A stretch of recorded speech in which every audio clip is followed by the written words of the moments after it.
And so the heavens and the earth were completed, with all their adornment. And on the seventh day, God fulfilled his work, which he had made. And on the seventh day he rested from all his work, which he had accomplished.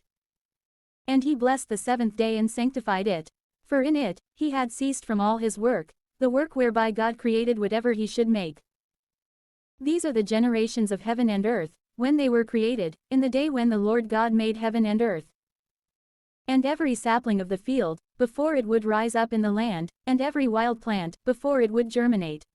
For the Lord God had not brought rain upon the earth, and there was no man to work the land. But a fountain ascended from the earth, irrigating the entire surface of the land.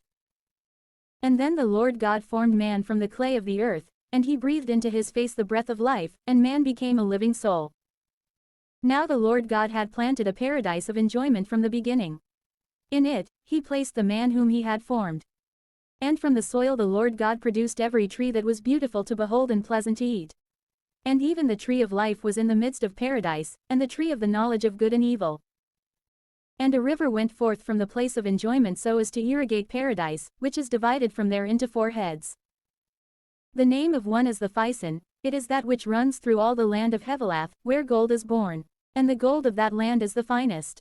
In that place is found bdellium and the onyx stone.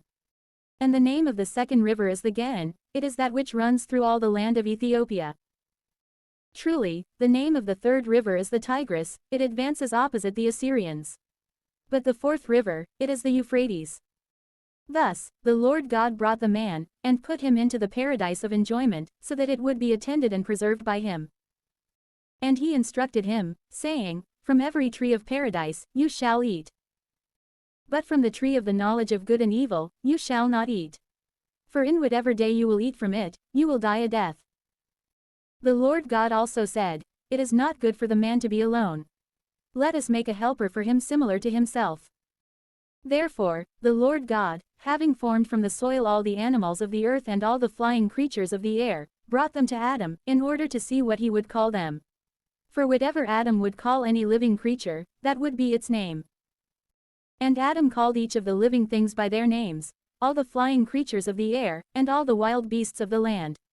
Yet truly, for Adam, there was not found a helper similar to himself. And so the Lord God sent a deep sleep upon Adam.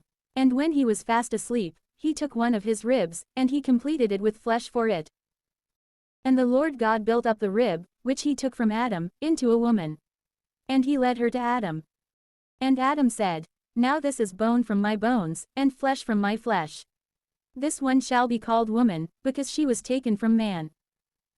For this reason, a man shall leave behind his father and mother, and he shall cling to his wife, and the two shall be as one flesh.